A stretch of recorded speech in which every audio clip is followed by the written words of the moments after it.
Welcome, Puneet. Thank you so much for coming tonight. And I know you're co-founder, and that's how we met virtually. Nice to meet you for real now. And I'm really looking forward to this panel. I think it's going to be so fascinating and so necessary. I mean, in every domain, but particularly in FinTech, obviously, security issues. So tell me, what was it that actually led you to create the startup you're in now, and what is your main passion? Thanks for having me here, Pama. I'm looking forward to the panel discussion.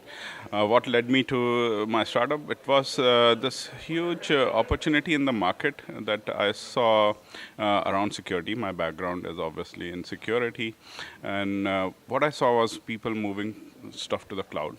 To multiple clouds and not realizing what's the right way to apply the consistent security policies across all of their workloads.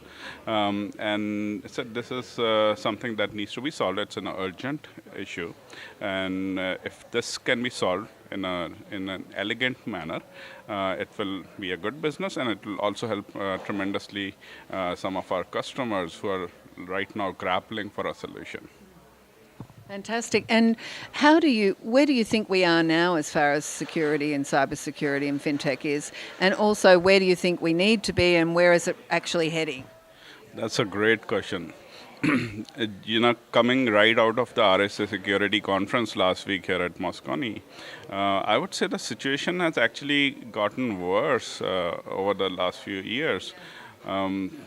The morale of the security industry doesn't seem to be really high, especially for a couple of issues that have trended in 2016, including the problem of attribution, where you're not able to figure out who really is the hacker, who really has gotten into your network.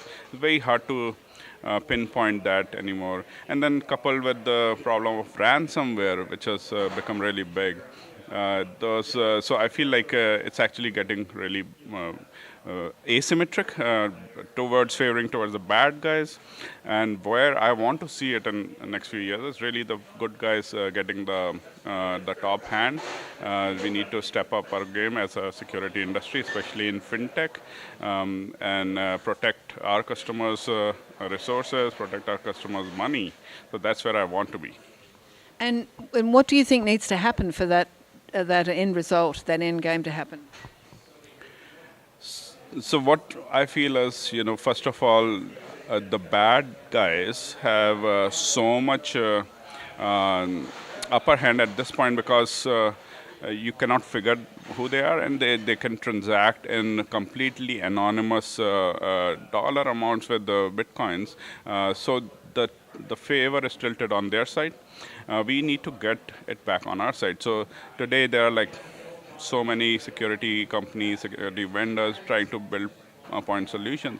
What I feel is the industry will be really benefiting if there was some kind of an aggregation of these different solutions, so we can put all of them in a platter and offer to our customers. So it's we all need to work together, basically.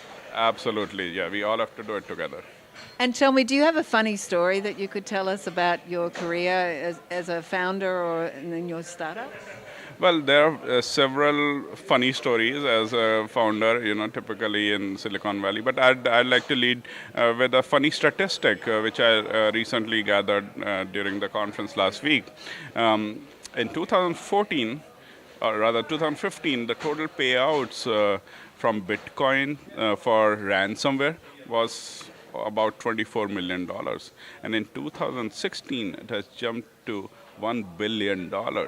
So imagine the amount of money the bad guys are making completely anonymously.